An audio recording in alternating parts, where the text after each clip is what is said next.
আমি যখন শুয়েছি তখন দেখি দরজা লক করে ফেললো সে।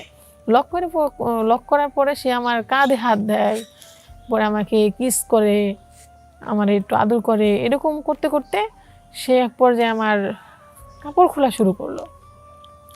তখন তো আমি বলতেছিলাম যে আঙ্কেল তুমি কি করতেছো, কাপড় আমার জামা কেন খুলতেছো? তখন সে বলতেছে যে জামা খুলতেছি, তুমি তো স্কুল থেকে আসছো, তোমার গরম লাগছে, তো জামাটা খুলে ফ্যানের নিচে একটু শুয়ে রেস্ট নাও, তারপর আমরা চলে যেতেছি, কারণ যেহেতু তোমার গরম লাগছে অনেক।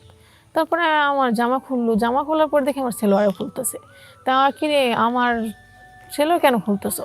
পরে এইসব করতে করতে আমাকে বলতেছে চুপ, কিছু বলবি, তোর খবর আছে। তারপর আমার কিছু বলে, আমি তো কান্না করতে আসছি, আমি কান্না করতেছি দেখে আমার মুখে চাপা ধরছে। মুখে চাপা ধরার পর আমার জোর জবরদস্তি করে আমার সাথে শারীরিক সম্পর্ক করছে। করার পরে তো দেখি যে ভাই আমার অবস্থা অন্যরকম হয়ে গেছিল। তারপর সে আমার আবার করছে, যদি আমি বাড়িতে গিয়ে কারো কাছে কোনো কিছু বলি তাহলে কিন্তু সে আমার মায়েরা ফেলবে। তারপরে এই ভয়ে কিন্তু আমি কারো কাছে কিছু বলি নাই, কোনো খাবার খাই নাই, বলি নাই। আম্মু আমায় জিজ্ঞেস করে কি হয়েছিল তোর, খাবার খাস না কেন? আমি কিছু বলি না, কারণ আমার তো ব্যথা, অনেক প্রচণ্ড ব্যথা ছিল, যে এরকম কেন হলো। তারপর আবারই গেছে, আমার বলছে যদি আমি তার সাথে না আসি তাহলে সে আমার মায়েরা ফেলবো, বা আমার আম্মুরে এটা করবো ওটা করবো, কয় ভয় দেখায় আমারে। আসসালামু আলাইকুম গাইস, কেমন আছেন? ভালো, আশা করি ভালো আছেন, আমিও ভালো আছি। আমি আমার জীবনে কিছু কাহিনী আপনাদের সাথে বলতে চাইতেছি। আর আমার নাম হচ্ছে আখি, আমার বাড়ি হচ্ছে গাইবান্ধা।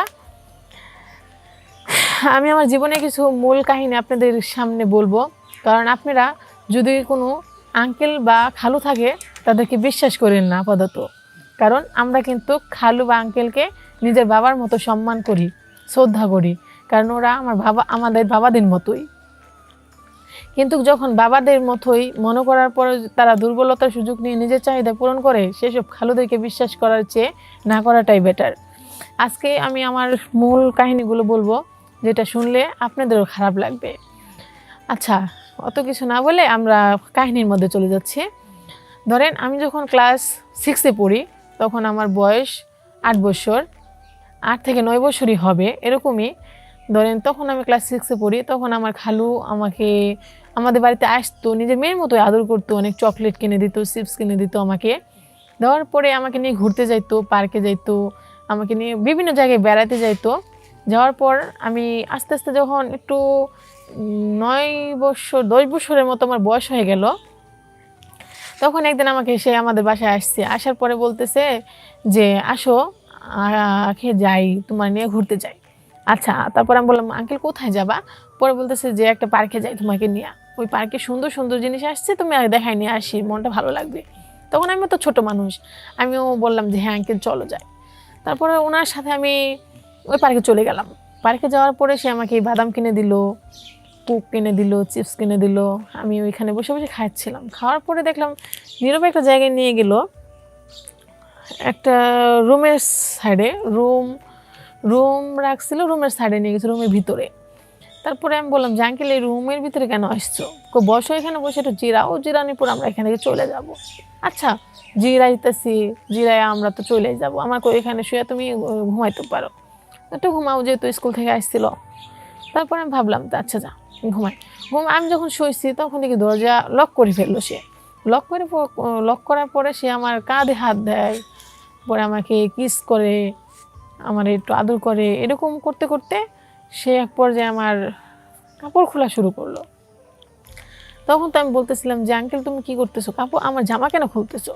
তখন সে বলতেছে যে জামা খুলতেছি, তুমি তো স্কুল থেকে আসছো, তোমার গরম লাগছে, তো জামাটা খুলে ফ্যানের নিচে একটু শুয়ে রেস্ট নাও, তারপর আমরা চলে যেতেছি, কারণ যেহেতু তোমার গরম লাগছে অনেক। তারপরে আমার জামা খুললো, জামা খোলার পর দেখি আমার ছেলেও খুলতেছে। তা কি রে, আমার ছেলেও কেন খুলতেছো? পরে এইসব করতে করতে আমাকে বলতেছে চুপ, কিছু বলবি, তোর খবর আছে। তারপর আমার কিছু বলে, আমি তো কান্না করতে আসছি, আমি কান্না করতেছি দেখে আমার মুখে চাপা ধরছে। মুখে চাপা ধরার পর আমার জোর জবরদস্তি করে আমার সাথে শারীরিক সম্পর্ক করছে। করার পরে তো দেখি যে ভাই আমার অবস্থা অন্যরকম হয়ে গেছিল। তারপর সে আমার আবার করছে, যদি আমি বাড়িতে গিয়ে কারো কাছে কোনো কিছু বলি তাহলে কিন্তু সে আমার মায়েরা ফেলবে। তারপরে এই ভয়ে কিন্তু আমি কারো কাছে কিছু বলি নাই, কোনো খাবার খাই নাই, বলি নাই। আম্মু আমায় জিজ্ঞেস করে কি হয়েছিল তোর, খাবার খাস না কেন? আমি কিছু বলি না, কারণ আমার তো ব্যথা, অনেক প্রচণ্ড ব্যথা ছিল যে এরকম কেন হইলো।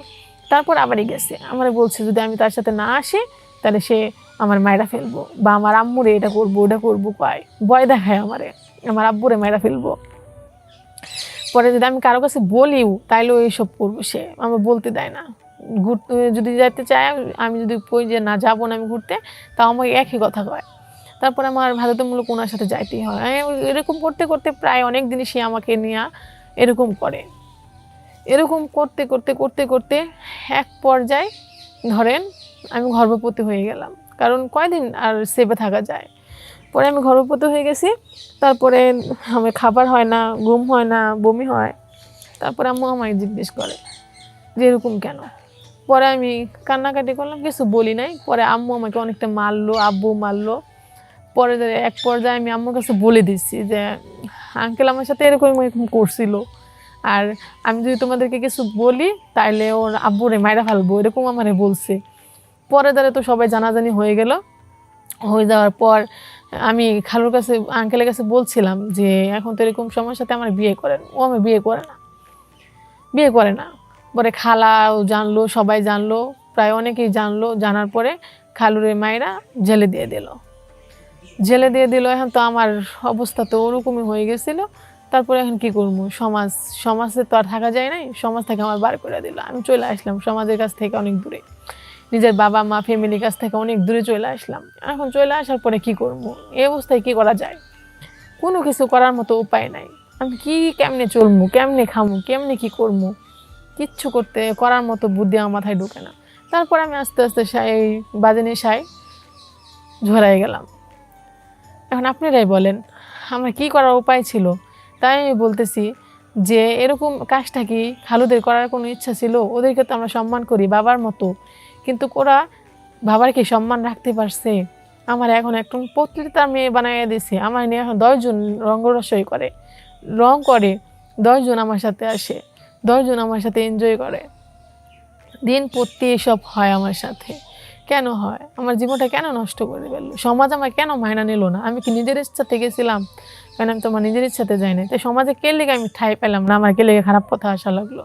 তাই আমি সবাইকে বলছি, মা বোনদের, কোনো খালুদেরকে বা কোনো আঙ্কেলদেরকে নিজের বাবা ছাড়া নিজের বাবাকেও বিশ্বাস করো না। কারণ নিজের খালু আঙ্কেল আজকাল বাবাও স্বার্থপর হয়ে যায়। যখন তারা গাঁজা খায়, নেশা করে, জুয়া খেলায়, তখন নিজের সন্তানকেও পরিচয় দেয় না। তারা নিজের সন্তানের সাথে অপরিষ্কার কোনো কাজ করার আগে 100 বার ভাবে না, একবারও ভাবে না যে উনি আমার সন্তান হয়।